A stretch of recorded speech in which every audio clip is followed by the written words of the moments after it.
Good afternoon, everyone.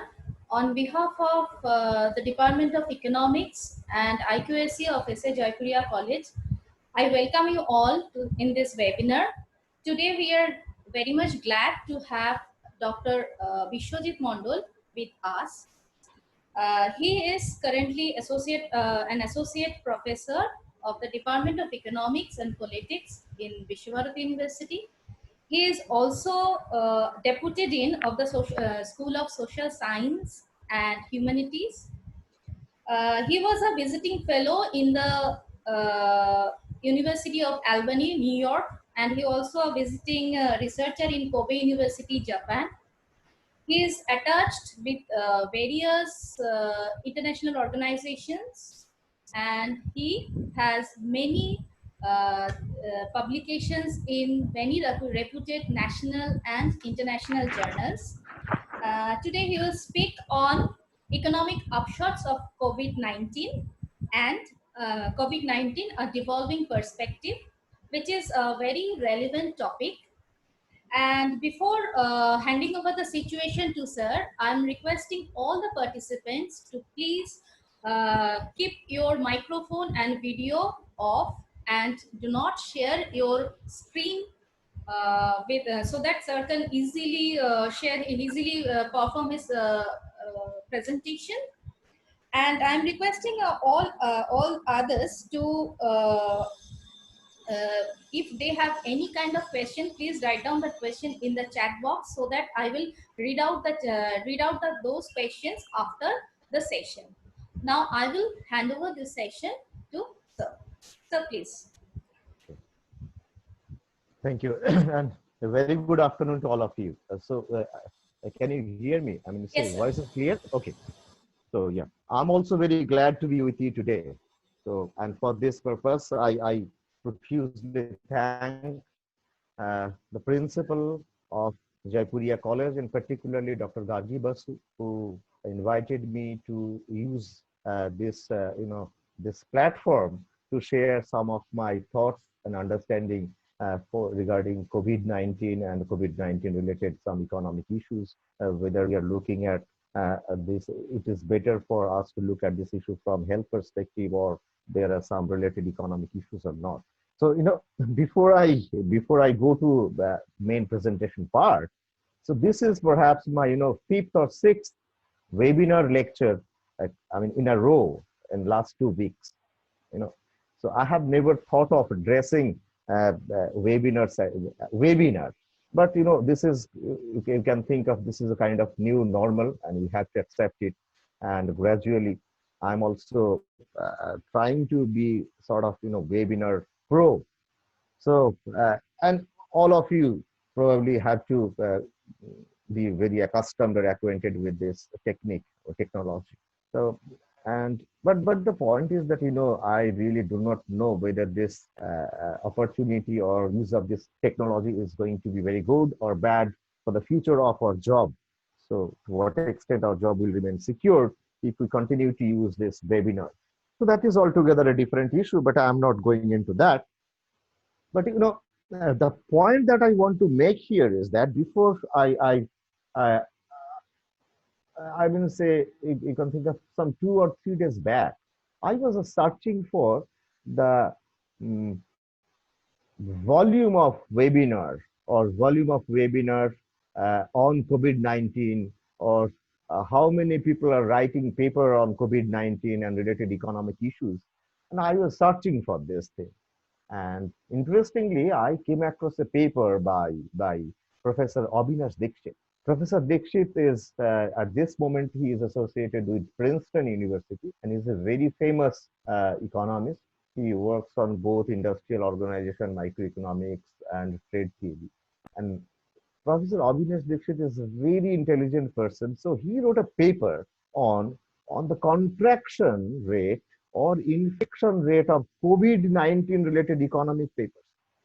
And he used some data and data from different search engines, and then tried to argue that the infection rate for COVID-19 related paper. Hello? Is this okay?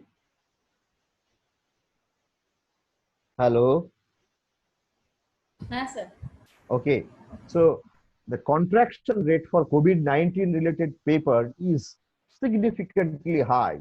So he was a little confused with this. If this kind of phenomenon goes on, then it is going to be going to affect the quality of paper very significantly.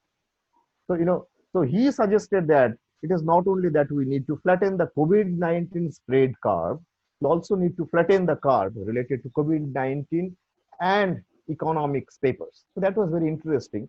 So, when Avinash Dixit says something, it carries a lot of weight.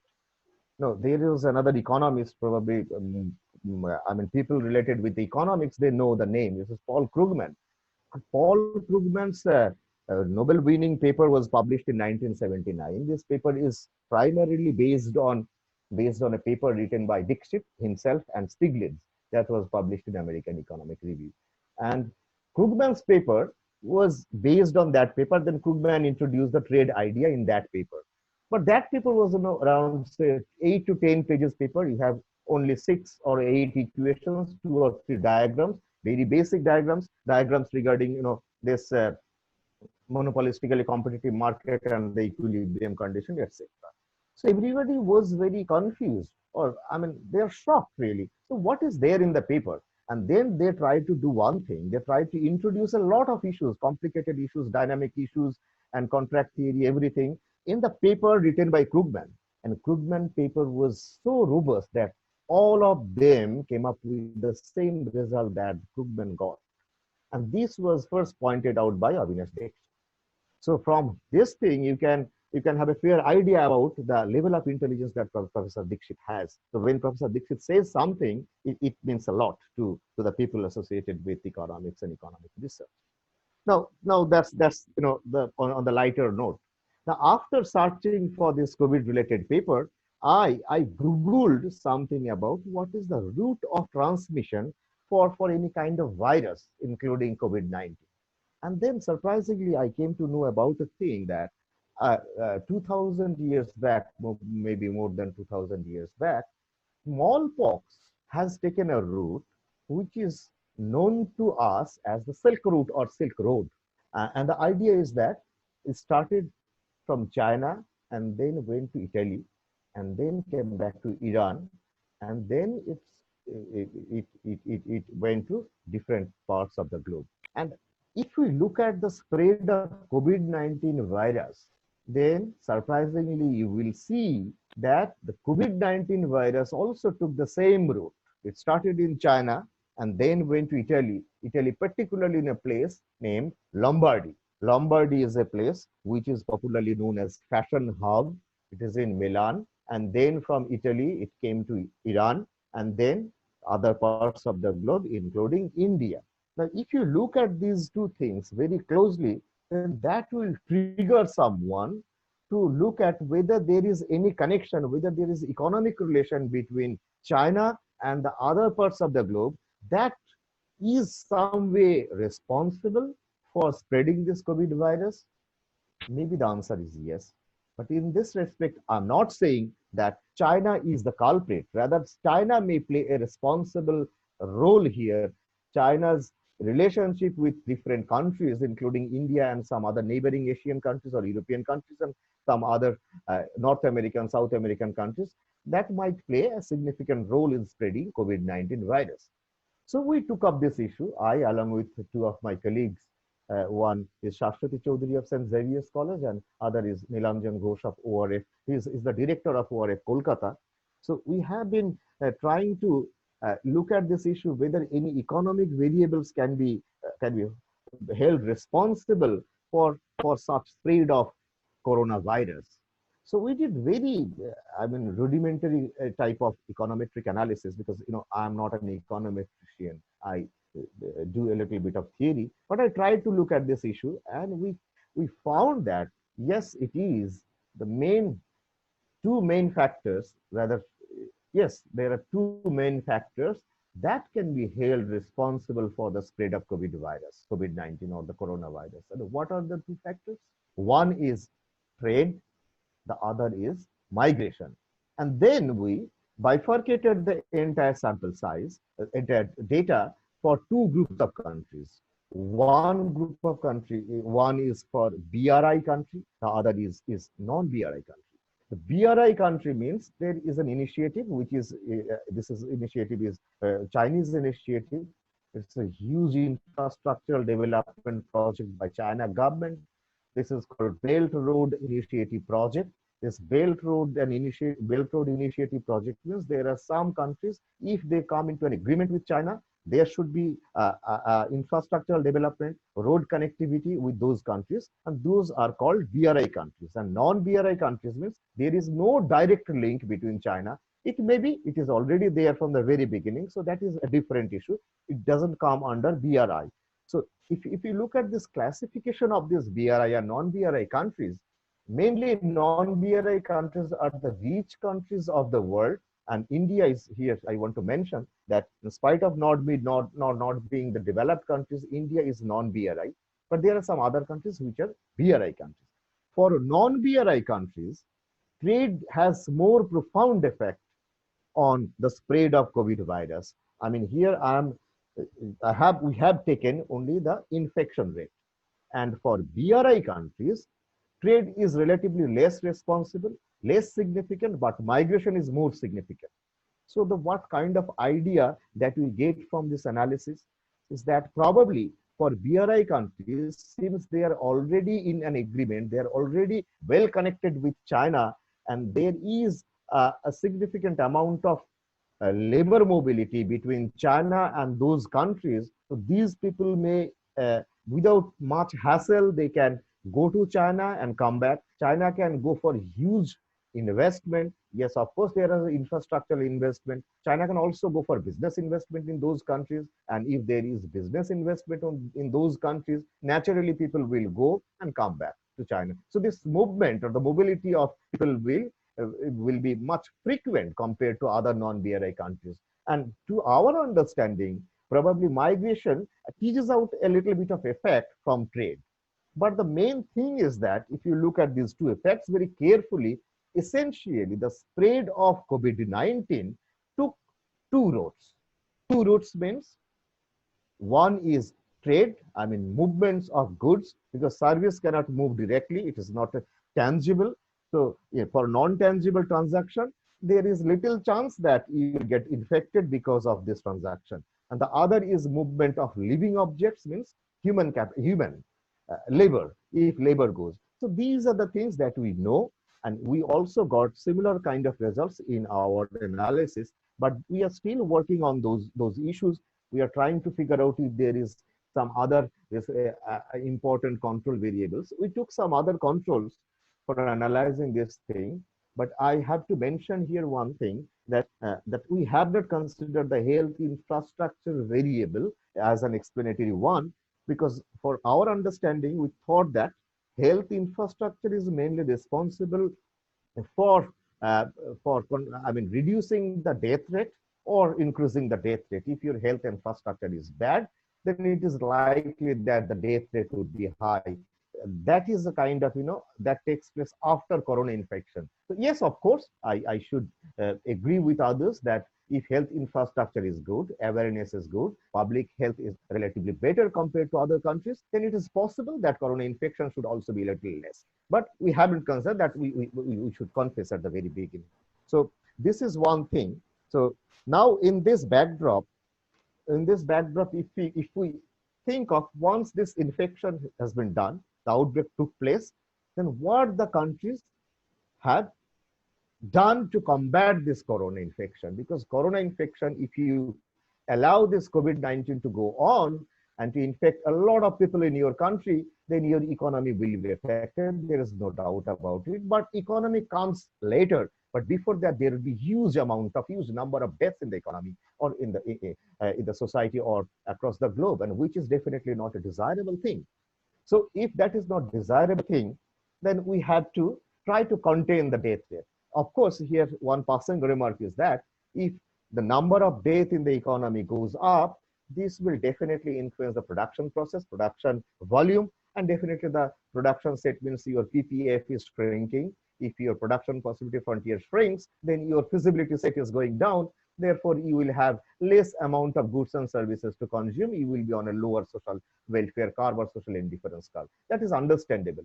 But at the same time, if you look at the number of unemployed people at this moment, a casual empiricism says that, you can find this data from Google, that around 190 million, 190, maybe 185 or 190 million people are now unemployed. Now, you take history. Historically, the total number of deaths should not be more than 50 million. So if you remove this 50 million from the unemployed pool, then ideally, there should not be any effect on the production possibility frontier for the entire world as a whole. So there should not be a production reduction. So that is altogether a different issue, but at the same time, death is death, and which is very shocking, and we should not allow this to happen. So that is why, precisely, including India, all the countries across the globe went for lockdown, global lockdown. And India started this lockdown in the month of March. I cannot exactly remember the date. Probably it was 25th March, and before that there was one called, that was Janta Curfew.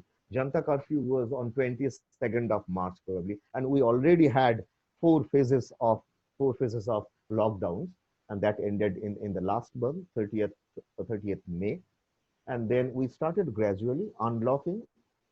Unlocking means you're not going for complete unlocking the entire thing.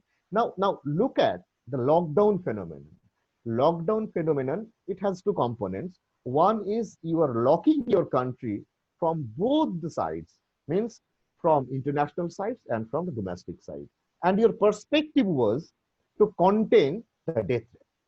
That was the main idea, because you are apprehending, or all the countries are afraid of the fact that if I allow international migration or international movement of humans, maybe through ships, maybe through aeroplanes, anything, the possibility of COVID infection is much higher. So first we need to block the international border. So closure of all international borders. And the other is within the country, that is a domestic lockdown. Within country, you have to control the movement of people, because from one person, the contraction can spread to other person. So in this way, there would be huge amount of contraction. So that was everything. And the main perspective was to reduce the death associated with COVID. So that was the first perspective. But after few weeks, Indian government, American government, Italian government, everything tried to realize that if we continue with this lockdown process for an unending phase, or say for some 6 months, another question or another problem that is going to come, and it would be very difficult to handle, that is the economic issues. Why economic issues? So lockdown essentially comes with another problem. What is the problem? The problem is that in order to produce anything, you need some intermediate inputs, you need some raw materials. Forget about labor and capital. Even if I think that labor and capital is with me, I cannot produce if I do not access the intermediate inputs or raw materials. Lockdown is blocking this movement. So your production is gradually started reducing. So if you cannot produce, then naturally you are not going to employ more labor. So naturally their income would be less, and there would be food shortage in coming days, and there is possible that there is a situation where there would be a kind of food riots, or inflation may take place. And when inflation takes place, price goes up, this goes beyond the capability or affordability of the lower segment of the society, or the poor people. So we tried to think of a combination of lockdown and unlocking it. So we had to go for a mix of these two things. So that is popularly known as exit strategy. When and how to lift this lockdown. So that was the second perspective. And that is why, as Gauri said at the very beginning, the title of my talk today is a devolving perspective. So devolving perspective means we started from the perspective of death, and that decision was taken by the central government itself, and that was binding decision. And now at the micro level, your perspective was to run the economy a little bit. So moving or devolving perspective from the central level to micro level, and we need to look at whether this situation is more damaging or less damaging. There is another economic phenomenon that you may try to relate, is that there is a popular theory that probably you know, which is called nudge theory. Nudge theory, basic idea of nudge theory is that when people are reluctant to do anything, it is the responsibility of the government to enforce that thing. This is what happened in time of, no declaring no smoking zones in railway platform, inside the bus or everywhere. So people were not willing to do this thing, but the government imposed it. So lockdown was a kind of application of this nudge theory. But the point is that nudge theory always tries to ensure the long run sustainability or welfare enhancement for any economy. So if that is the case, nudge theory also asserts the fact that you cannot continue with the lockdown, because if you go on with this lockdown in the long run, maybe after 6 months or 8 months, you will have nothing to eat. So the point is that the extended form of nudge theory also calls for the situation that you need to exit from the lockdown phase.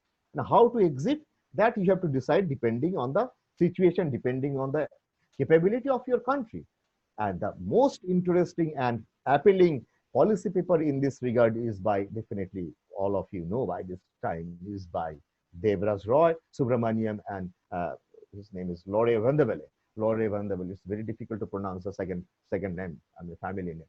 So this is not a paper, but the policy prescription where they prescribed a kind of exit strategy, and their main focus is on the self selection process. Self selection process means you will self select who are the member, or who is the member from your family who can work for the family.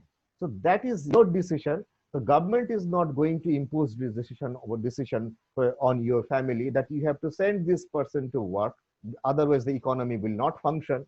But the government can allow the families to take their own decision. But if the situation arises, then it is not very difficult to understand that for a relatively well-off families, for those who have savings for few months, 3 or 4 months, at this point of time, they are not interested in sending some of their members to work because they don't want to take this risk. So who are forced to send some members of their families to work? This is definitely those families who do not have savings, or who are really relying on their income that comes daily to their house. So essentially, these are lower middle class or the poor people, or maybe the daily wage earners. So now, along with this thing, if you look at their residential structure means they live in a very small place where they live with their parents, where they live with their children, where they live with their sisters, brothers, wives.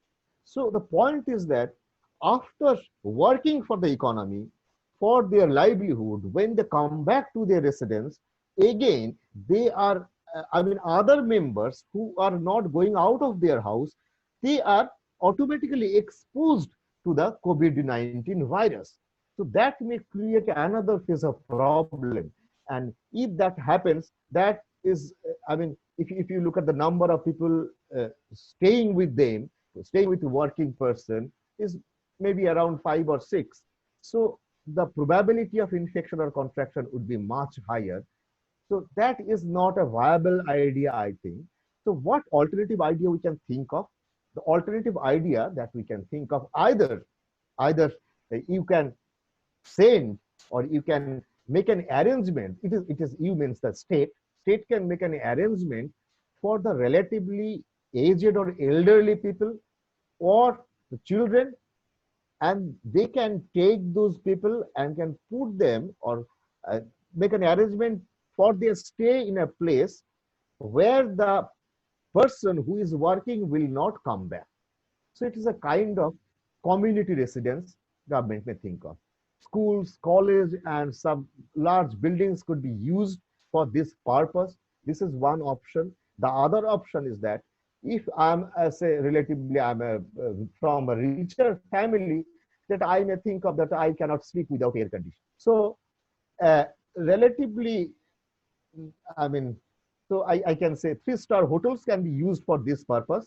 So if I'm willing to pay, depending on my ability to pay, hotels could be used. I mean, you can use the idea of paying bed kind of phenomenon that is there in the health system in West Bengal. This is one option. The other option is the cooperative farming. You keep your elderly people, children, and the female members of the society at their own house. Rather, you pick those persons who are willing to work and engage them in work, and they will come back and they will stay in the community residence.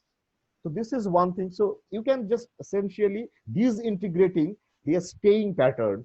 I mean, so the possibility of contraction is going to go down definitely. So this is one alternative idea. But the problem it may happen is that the government has to control it. The state has to control the entire thing. So cooperative farming can also take place. Here I also need to mention about two things particularly.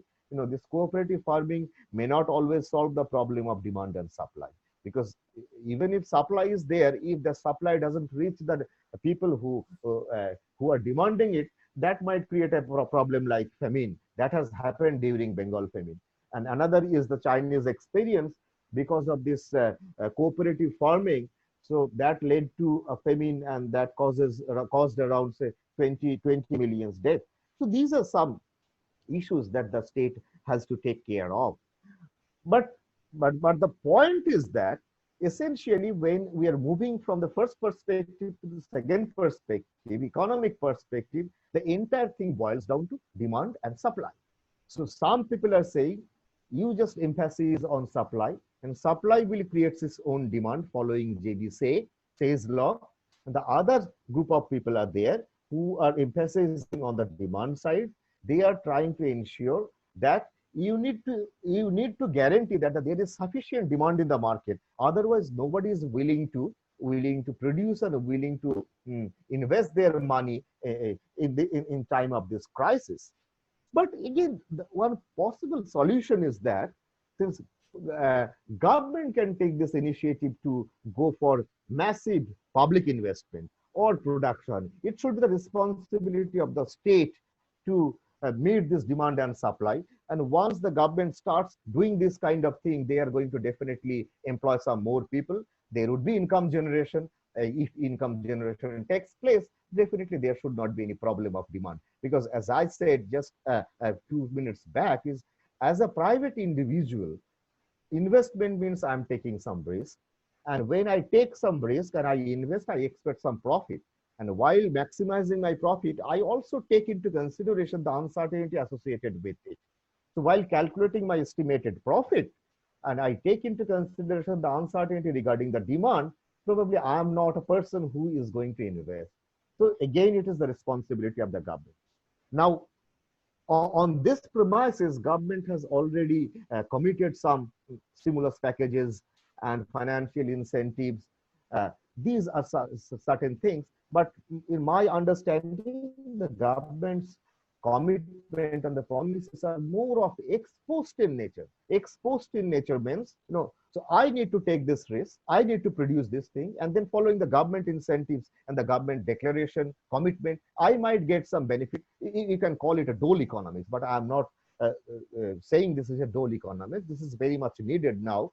So, but since these are exposed, a priori I am taking this risk, but I may not take this risk. So when private investment is lacking, government should come up and government should take that risk, and government should go for producing this thing. Government may go for, for infrastructural development. I mean, this is what happened for Manrega. In case of Manrega, the wage rate has uh, risen from 182 to probably 202. This is one good policy from government side, I must say, but I'm not sure whether this policy is sufficient to ensure that there would be sufficient aggregate demand in the economy to boost supply and to touch the economy. The main idea is that you have to keep these balls, demand ball and the supply balls rolling. As the popular saying goes, rolling stone gathers snowballs. So that was the idea of Keynesian economics. Dig holes on the earth and fill them back. The main argument is that you just keep these balls rolling, and once these balls starts rolling, then the economy will be at a good shape at certain point of time. There is no doubt about it. So these are the few things, and then after this, so I'm getting some audio feedback. It is creating a problem a little bit. Can you just check? Hello.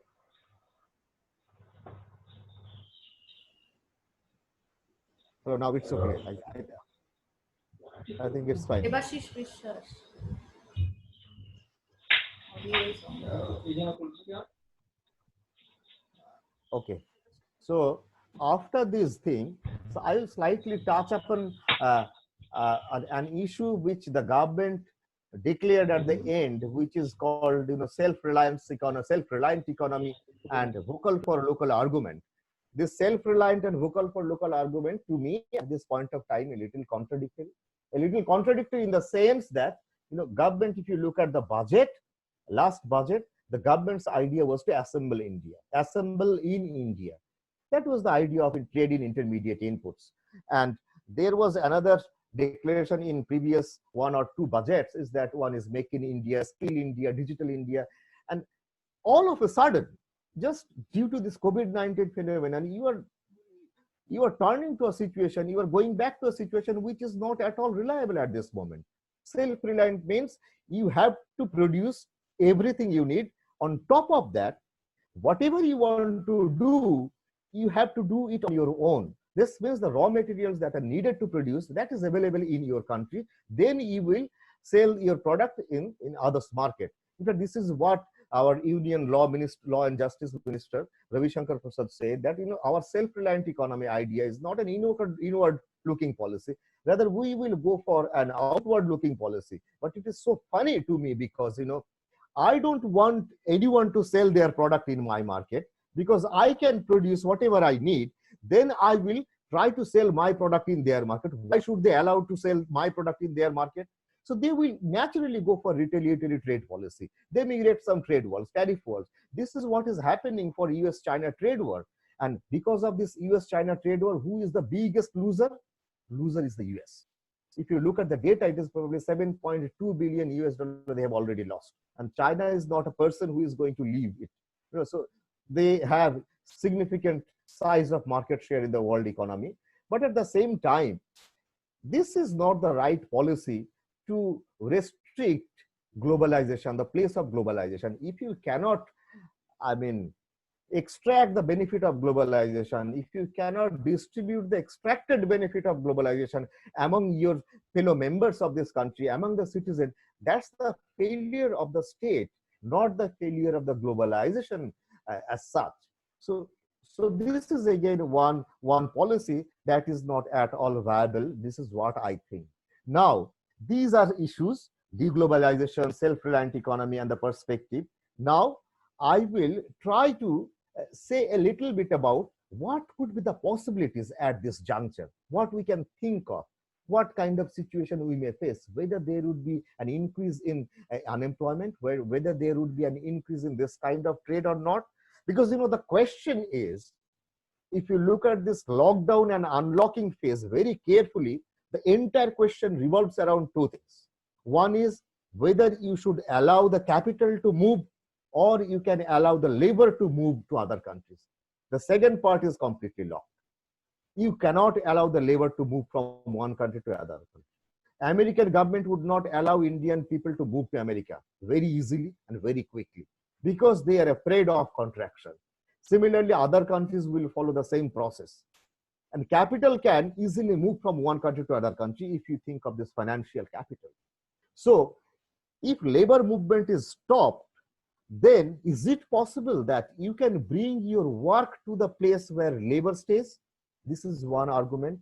And if that happens, that labor cannot move to other country, or the skilled labor or unskilled laborers who are now in different developed countries, if they come back to Indian economy, then what is going to happen? Because unemployment is a big problem in Indian economy. We have been facing this problem for the last 2 to 3 years. Government is perhaps, I'm not going to say anything about the government policies, but this is known to all of us that the unemployment is all-time high in India now. So in this respect, I want to share one or two if time permits. I will go for the second theoretical model, but let me start with the first theoretical one. This is a very simple model. So Gargi, can I share my slide now? Yes, yes. Okay. Okay. So let me see where it is. Oh, whiteboard. Oh no. Oh, where is my? Let me see. My, this is a PDF file. Let me just check if it opens. Yeah, just hold on for a moment. Probably it will open. Yeah. Can you see my PDF file? Probably I need to zoom out a little bit, right? Can you see this now? No, sir, not yet. Not yet? Your screen sharing is paused. This means what? So, resume share. So what is this?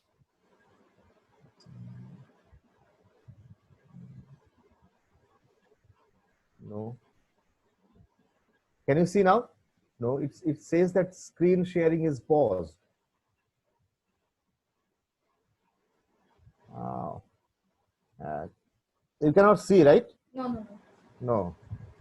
Then how to access this sharing option? Let me see. New share. When I'm trying to share, it is probably yours. Okay, so let me check. Is it your screen is coming? Your screen is sharing. Let me check. Can you see now? Yes. Okay. So this is a technical paper. I guess some of you will understand. For non-economics attendees, just try to bear with me. I am trying to explain Probably this phenomenon others are in not being able to verbally. see it. Others are Probably, not being able to see. no, Then or writing in the chat box that not yet.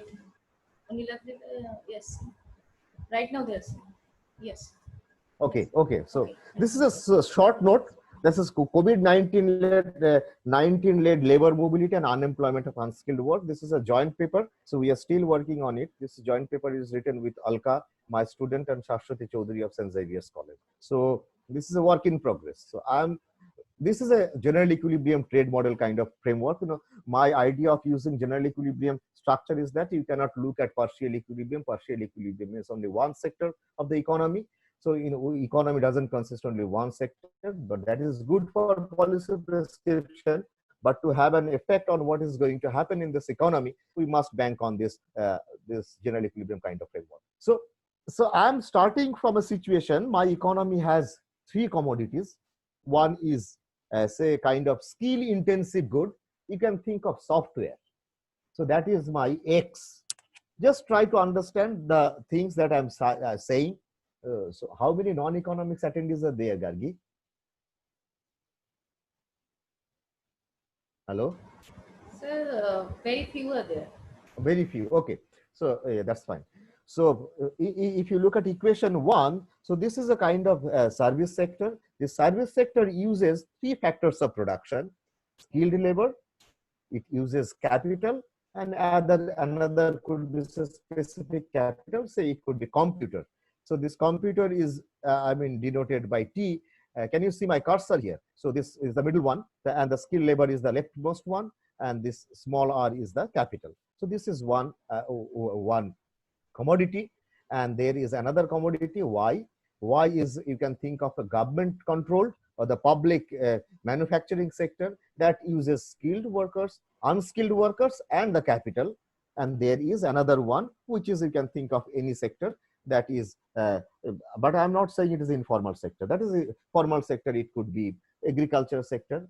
Why I'm saying it is formal sector? Because one standard way to explain the informal sector is that if you allow the wage rate adjust automatically, then this wage rate or the free fall of wage rate will take care of this unemployment issue. But if you look at this agricultural sector, and if you look at this Manrega kind of plan, since Manrega wage rate is fixed at certain level, and when you look at this agricultural sector, agricultural worker will try to peg their wage rate at the same level. They are not willing to work at a wage rate which is less than this Manrega. So say that fixed wage rate is given by W bar. And if I am not willing to work at that fixed wage rate, I will remain unemployed. So this is one technical way of bringing in unemployment in our framework. This is a very standard argument. But at the same time, the same worker, if they work in a government manufacturing sector, they get a relatively more wage, which is defined by WG. This WG is the government wage rate, and there is a difference between WG and W bar. So if I work for Manrega, if I work for road construction, I get W bar, which is say 200 per day or say per 4 hours. And if I work for some government sector, I will get some money that is definitely more than this Manrega wage rate, W bar. But my wage rate will have some connection with the Manrega wage rate. If Manrega wage rate goes up, then I will also get something more. That is how your DA, that is how your increment is calculated. If this increases, you will ask for higher dearness allowance. So for that, I just try to write an equation where WG is a function of W bar, and there is a top up markup over this. This markup is given by tau. So in a sense, this WG, if W bar is fixed, then my WG is fixed given this tau. But if tau changes, then WG will change. And if W bar changes, WG will also change. And now, as I said, if I'm not willing to work at W bar, then I will have to remain unemployed. And that unemployment rate is given by this LU in equation number 5. So all other equations are full employment conditions. So this is very easy to understand. But if you do not understand, forget it, because you need not to understand. But my argument will follow from some other things. So my what is my target? My target is to look at what is essentially happening to this LU. LU is my unemployment. So unemployment is LU and total labor force is my L bar. From equation 9, you can see the total employment is LE. These are the set of equations. So if I restrict on the mobility of labor, be it skilled labor or unskilled labor, what is going to happen? Since skilled labor will come back to the economy, and there is no factor price changes, I'm considering a small economy. So the commodity prices are given in this system. So all PXQ are given. So would not be any change in factor prices. So factor substitutions are ruled out. Therefore, when skilled labor comes back to my economy, and as I said, X is the sector, or the software industry is the sector that uses maximum amount of skilled labor. So it is quite apparent that the relinquished skilled labor or the returned skilled labor will immediately come and try to get a job in X sector, because the probability of getting employed is much higher in X sector, because in order to produce 1 unit of X, how much S is required? It is very high compared to Y and Z. Therefore, it is expected that X production should increase. But at the same time, if you look at this structure, X is the only sector that uses computer, and you do not have more computers, and you cannot substitute computer with labor. So how much X you can produce, that is already determined by how much computer you have. So once that is determined, whether labor comes back or not, your total software production is fixed in the economy. So X cannot change. So X is fixed. So therefore, what happens when S comes back, this S tries to get employed in sector Y, because this is the only option they have. And this WS is not fixed. WS can adjust. If this WS can adjust, then this S will come, and probably S, in fact, WS need not to adjust here, because there are some other factors that may come from Z. I will tell you why. If S comes to sector 2, sector Y, equation 2, then they will get employed. The moment they get employed there, Y production has to rise.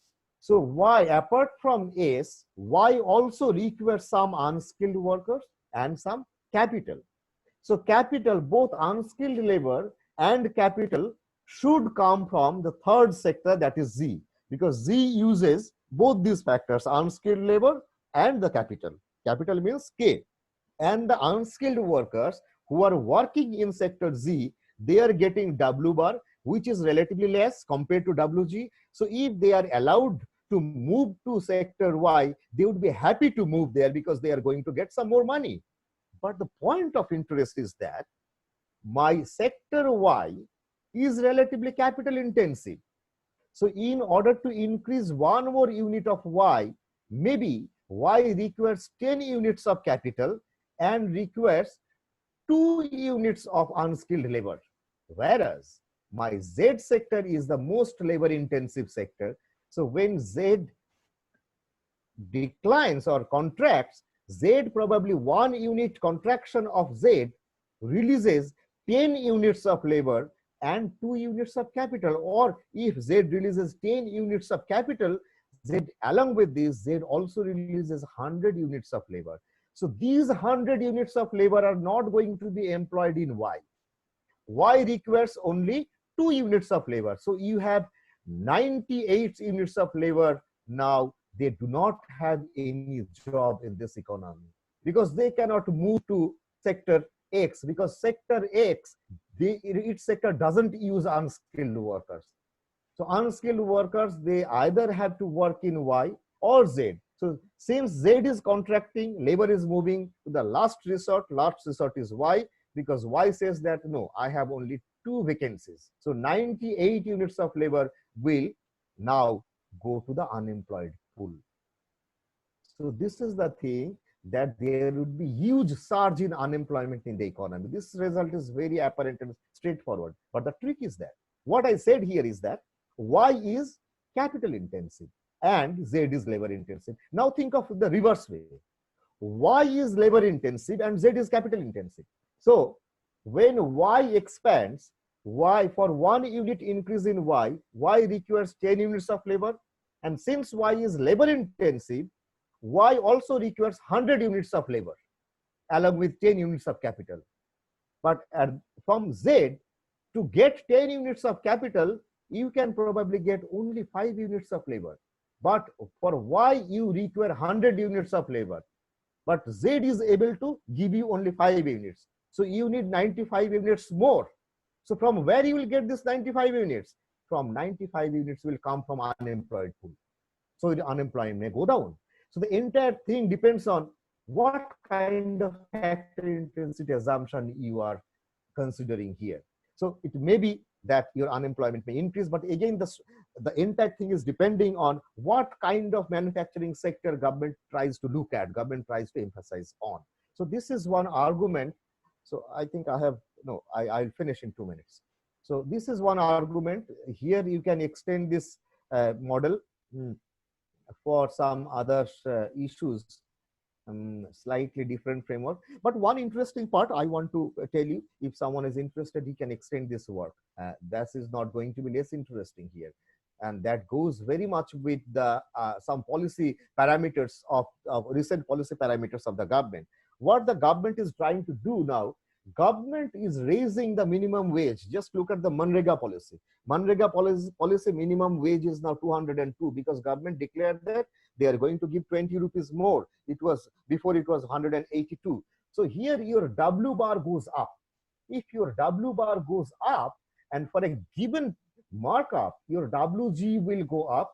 So if your government wage rate goes up, it will call for some factor substitution in these 3 sectors X, Y, and Z. And then depending on factor substitution and standard, you know, this Stolper-Samuelson and Rybczynski kind of effect, you may have another round of effect on unemployment in the economy. And another extension is that you just try to look at this markup tau. Tau may also go up, because tau may go down, in fact, if you are a salaried person, because most of us are salaried person in this meeting, I guess. For salaried person, your DA is, I mean, the government has said that you are not going to give more DA in coming 1 or 2 months. I mean, for state government, DA is already 0, I guess. For central government employee, there should not be any DA declaration in coming 1 year, and their increment is also probably frozen. So you can think of a reduction in tau. So markup is going down. keeping this W bar constant, if markup goes down, your WG will fall. You will get just the opposite result that I explained before. So this is one result. I think I should not extend my lecture more because I had another sort of slide presentation that talks about the movement of labor and capital. So mm, uh, so that is also giving a very interesting outcome. Outcome means, if you go for more globalization after certain point of time, the incentive to globalize, incentive to trade more with other countries may in fact fall.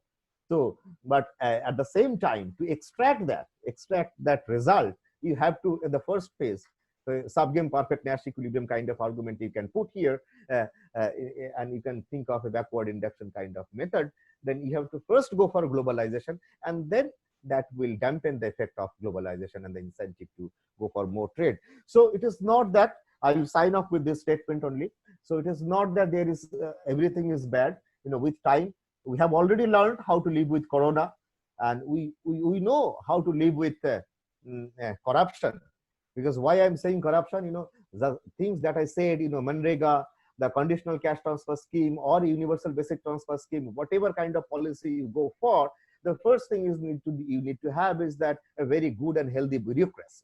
So if this bureaucracy is not transparent, that nothing will happen in the economy.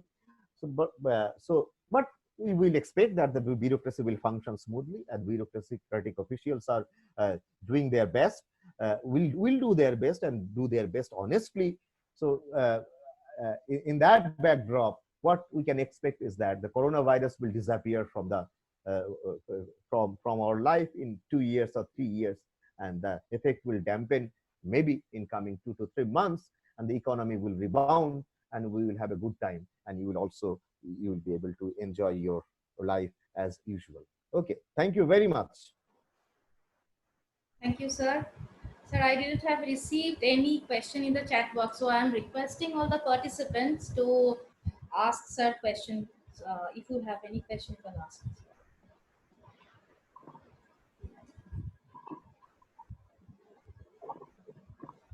Anyone?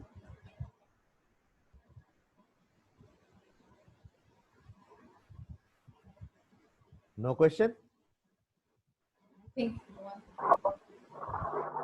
I have a question for you, sir. Yes. Sir, myself Devdeep Banerjee. Sir, I just want to know that as we all know that living in this time in COVID-19, it's becoming very difficult for us.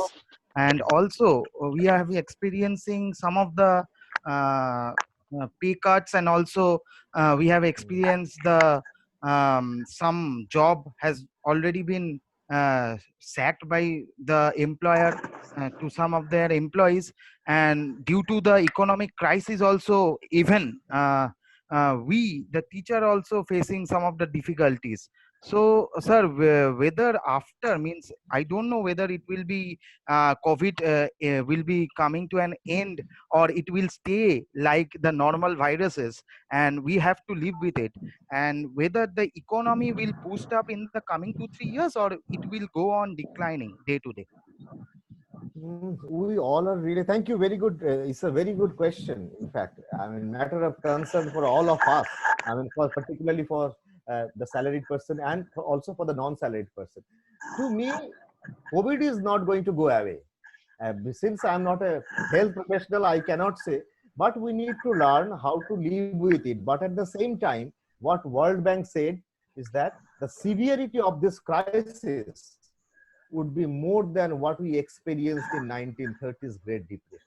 And I'm under the impression that we are yet to recover from the global financial crisis that we experienced that started in 2008 or 9. So in coming years, 2 to 3 years, if the economy, I mean, just goes on, then that would be good. One Bill Gates said, so don't try to go for profit in this year. If you stay alive, that is the profit. You can bank off your life and can earn profit in your coming days or coming years in your life. So 2 to 3 years, no chance of, I mean, getting higher salary, but rather we should think of, the government might think of sort of, natural way of redistribution. from relatively well-off segment of the society to those who do not have anything. So from haves to have-nots, and we need to bear with them because they are the Am I fellow audible? citizen of my country. We also need to take care of their issues. This is my understanding. So I hope we would be much sympathetic to them, and government will also do their bit. So this is my way of looking at the things. Thank you very much, sir. Thank you. Thank you, sir. Anyone else? Yes, sir. Myself, Samantak, have two questions for you, sir. Sir, firstly, the model that you have said and the explanations were really good. And sir, I just want to ask: is it only for the manufacturing sector or for all the sectors? No. Yes, this is one question. You have another question. You tell me. Yeah. And sir, other thing is that you told about the vocals for locals, that thing also. So I would like to ask, sir, if we shift from the manufacturing sector to the service sector, as I have seen the US economy also during this COVID, their indexes are not much hit because the major five companies of the US, just like the Microsoft, Amazon, Google, Facebook, they have contributed largely in times of COVID because their shares have not been affected much. So I think, sir, if we move to service sector and in particular in technology sector only, so can we develop in that sector? Okay, so for the first question, my response is that you can think of incorporating a lot of sectors in this model, Thank you, sir. and depending on those sectors, you might get a slightly different result, but the main spirit will remain same. This is the first response. And the second response, yeah, the point that you raised is very pertinent point. So for service sector remains untouched because service sector doesn't depend on the labor mobility. You can just go work from home. You can continue with this phenomenon. But the point is that the service sector demand is a derived demand. If other sectors, agricultural sector and the manufacturing sector cannot, do good or doesn't flourish, then there would not be any need to get any service. Service sector will collapse automatically.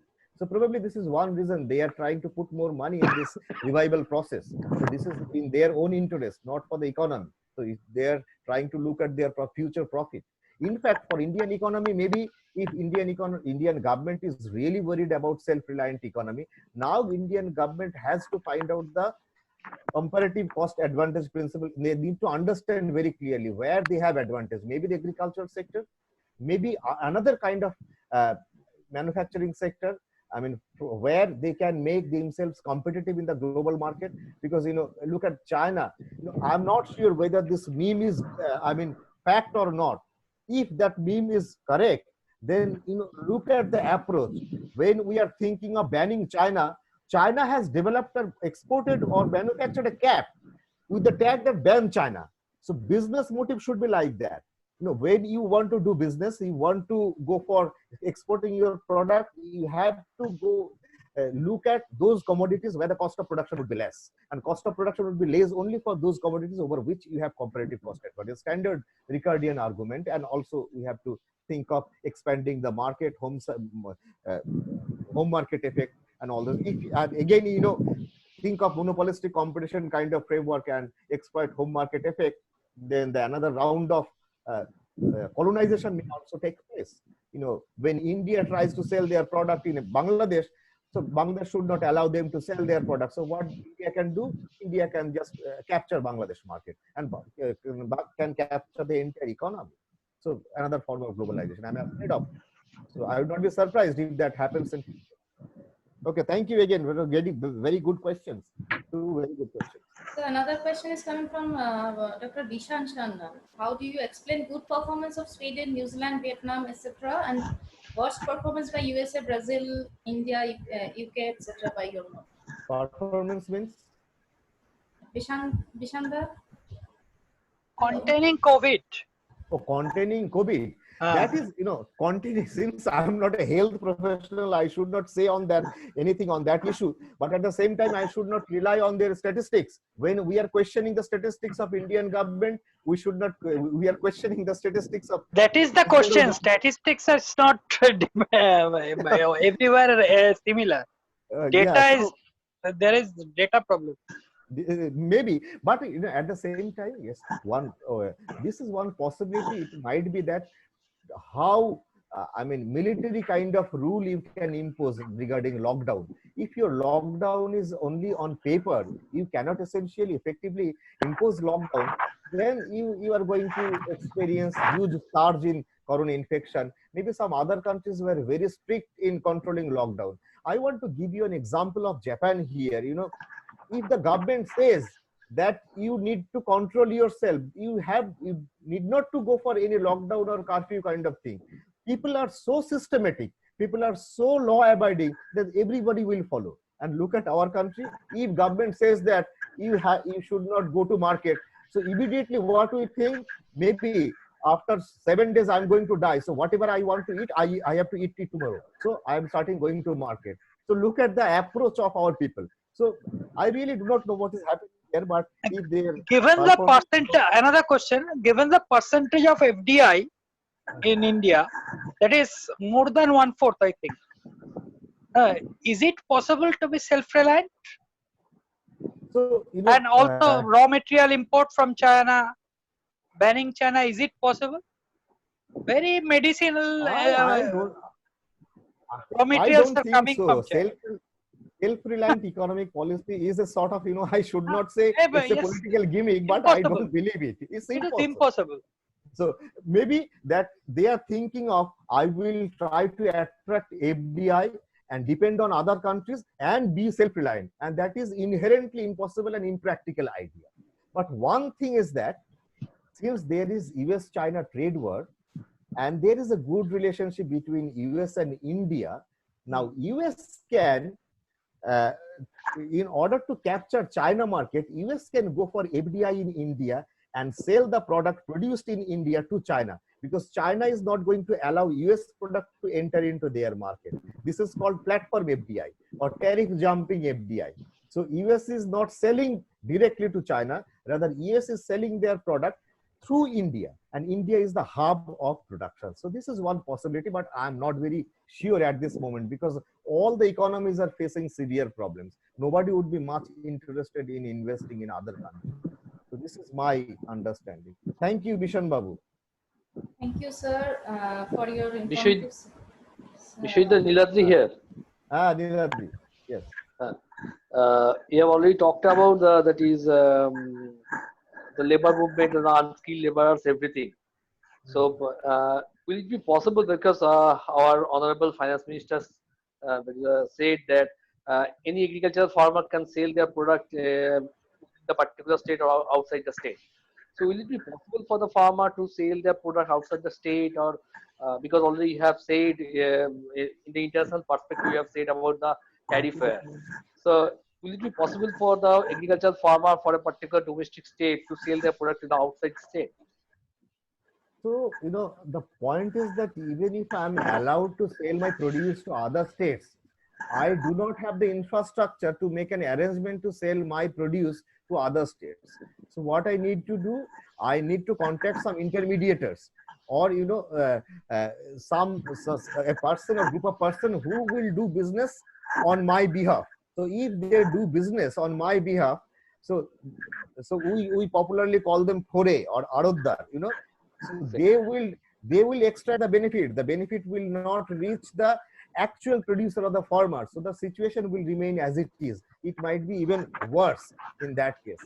And also there are, again, the question of crony capitalism comes in. Crony capitalism, where Exactly. the business group and the big industrialists, they influences the decision making process of the government.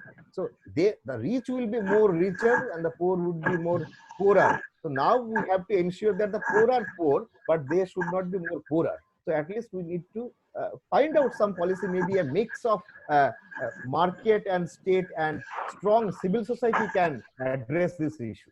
This is one possibility. Another question, Thank you, Vishwida. Niladji. Yes. Vishwida, another question. According to you, what will be the case of remittances?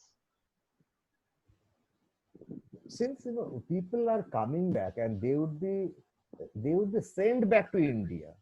If they come back to India, look at the remittance. If they do not work there, from where they will get the remittance? How they will send the remittance to this economy.